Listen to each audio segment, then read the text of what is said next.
So, you're preparing for an interview and you're coming across all these types of questions. You're going to need to know what to look out for when you receive a question like these on your screen. And in this video, I'm going to show you how to effectively do that so that when you receive a question, you know straight away what to look out for. So don't worry if you're a little confused at the moment, because by the end of this video, your brain will be filled with all sorts of ideas on how to answer these types of questions. However, before we begin, please make sure to check out my Instagram, which is iMentor with 2 underscores, where I give all types of advice on things like CVs and personal statements, so definitely check that out. Okay, so now moving on. When you're doing an interview and you're answering your questions, I want you to always consider the STAR technique. And if you're not sure about what that is, then I want you to click the banner above to one of my previous videos and watch that before you look on how to answer these questions, because you definitely need to know how to use the STAR technique and what it is, because employers will always be looking for this type of structure when you're answering your question. However, if you're already familiar with the STAR technique, then we'll move right on.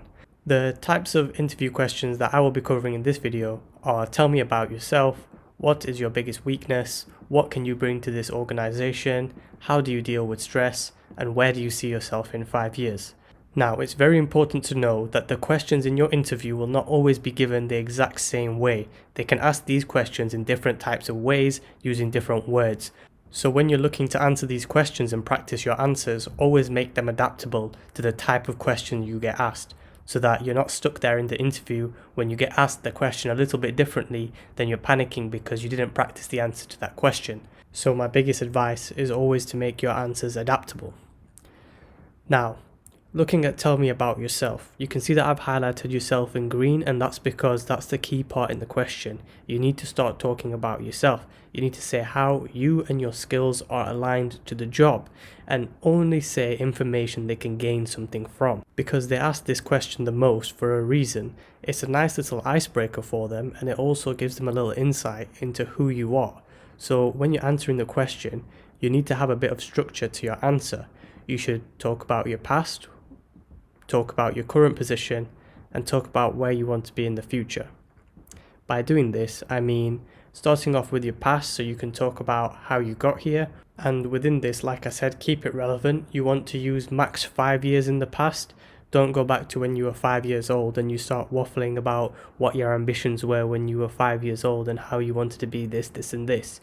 You just want to talk about what you've achieved in the last 5 years or so, and how that's then got you to your current position of where you are now, because this is where you can then sell yourself on how that got you to apply to this role and what you want to achieve within this role. Then that can nicely lead you onto the future, where you can talk about your ambitions and what you want to do within this role for this company. So you can see, by having this structure, the interviewer now knows quite a lot about you. And then because you've talked about your past and what your future ambitions are, they'll probably start to ask you more questions around those. So it allows for a lot more of smoother communication between you and the interviewer. And that's what you want. You don't want just them asking you questions and then you answering, because it's a bit robotic, and you want to stand out between people you're competing against for this job. So you want to just make it more into a smooth conversation where you're mentioning something, they're asking you about it, and you can clearly see it's a more enjoyable conversation for both of you, and it'll let you be more calm and confident as well. So hopefully that provides you some more insight into the question of tell me about yourself. Moving on to the next one, we've got what is your biggest weakness? Now in this one I've highlighted weakness, and that's because mainly that's what you want to be focusing on in this question. When this question is asked, it's because they want to see if you have a great level of self-awareness, if you can see what mistakes you have been making in the past and how you then go on to improve yourself. It's not that they just want to catch you out and say, oh, what's your weakness? And then you mention something like time management, because that's not what they're looking for. It's just they want to see how you have spotted that and then gone on to improve it.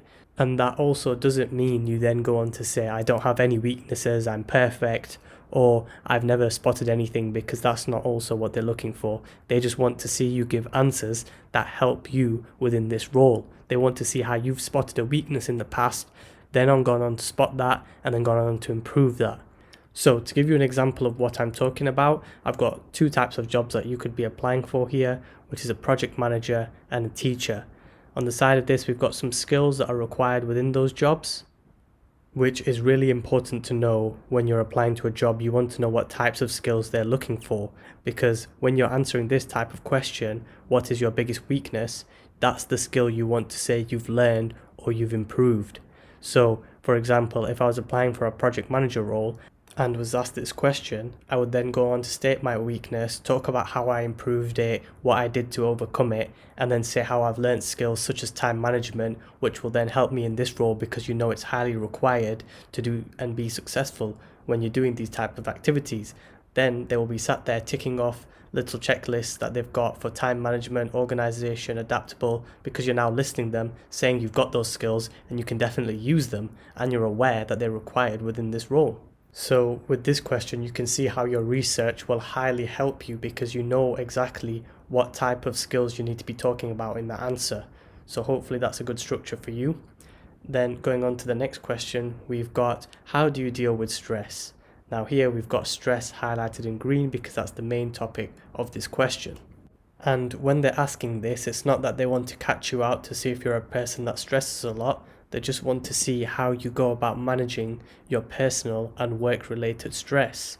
So what you want to do is think about the requirements of the job. Is this quite a demanding job that will get you stressed quite a lot? If it is, you really need to show how you're basically motivated by these situations and how you enjoy working under pressure. Because if you start showing in your answer that you know what is required in the job and you're ready to face that, that is already again ticking the boxes on their end, because they know you're prepared and you are willing to be able to deal with the amount of stress that you'll be getting in the job. They don't want someone who doesn't know what they're about to get into and then can't handle those type of situations. So make sure you've done your research there and you can talk about them and then give examples from the past, how you've had stressful situations and then effectively dealt with those and had a successful outcome. Because that is what will lead you to have a good answer, which is well structured and what they're looking for. Which then at the end you want to say something like, I actually enjoy working under pressure and I found that I enjoy working in a challenging environment. By saying this and including it in your answer, you're showing them that that's what you enjoy doing. So you're really looking forward to do that within this role, which they'll really like and probably be looking out for. Then moving on to our next one, we've got, where do you see yourself in 5 years? Now, this is a very important question that a lot of interviewers will ask. And that's because they're going to put a lot of effort and time into training you up and they don't want that to be wasted. So if you're going to say, oh, I plan on just being in this job for 2 months and then going and starting off my own business, that's not what they're looking for. They don't want to waste their time. They'd rather have someone that's planning on being there and progressing in the company. So make sure you do not give an answer that is unrelated to the job. Don't start mentioning how you want to be on holiday in 5 years or you plan on traveling the world, because that has nothing to do with the job. They want to see what your ambitions are and how you want to use this job to get to the next step in your life. So what you need to really do is think about where the position could realistically take you and talk about how those ambitions that you have are important to you in terms of achieving your next steps. You can also integrate this with the company and the role that you're about to apply for and say that that's what you need to achieve these next steps. That's what you enjoy and that's what you want to be doing in 5 years. You want to be improving and constantly taking the next step to the higher level.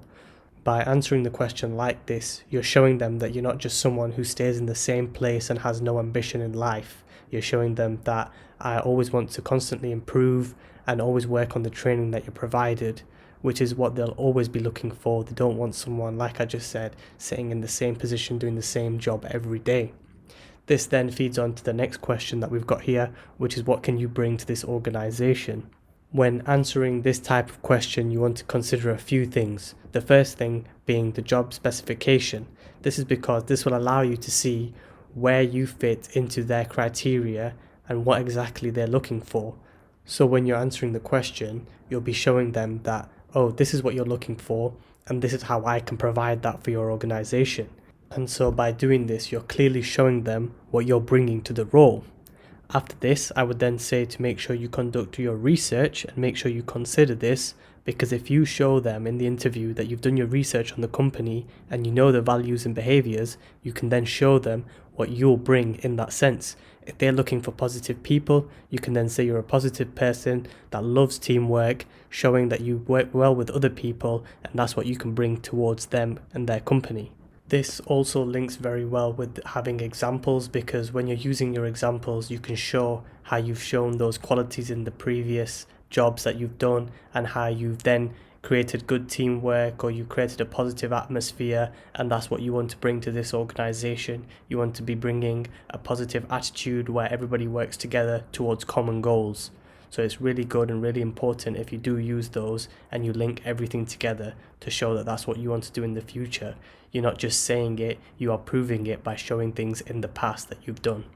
Overall, when they ask this type of question, they want to see what type of person you are again and what you can change. They don't just want some boring person that says, oh, I'm just going to come into this organization and do everything that everyone else is doing and just copy. They want someone that's about to bring something new and exciting. So that's what they want to see when you're answering this question. So hopefully that does make sense, because we've now covered all the questions, so you should now have more of an idea in terms of how to answer them and how to set a successful structure, because that's what's most important. You don't just want to waffle when you're answering these. You want to make sure you know exactly what you're looking out for, what's important in the question, and how you need to answer it with the right qualities that they're looking for. So now, after watching this video, what I want you to do is I want you to do some practice. I want you to go through these questions, practice different types of answers, make sure you can adapt them to different situations like I said before, and then make sure you also do your research. You can't go into an interview without knowing that company inside and out. You need to know what they've done in the past, what they're planning on doing in the future, and what they're working on right now, because that will show the interviewer you're here for a reason and you want to get the job. Always go into the interviews with a mental checklist so you know that you're ticking off everything that you've practiced and everything that they're looking for, because that's the most important thing to do. So hopefully overall that's been really useful for you and you're feeling a lot more confident going into an interview like this. If it has, please go down and press that like button, and please comment down below if you'd like to see any other type of content, because I'll be posting weekly on this channel, so make sure you keep an eye out for it.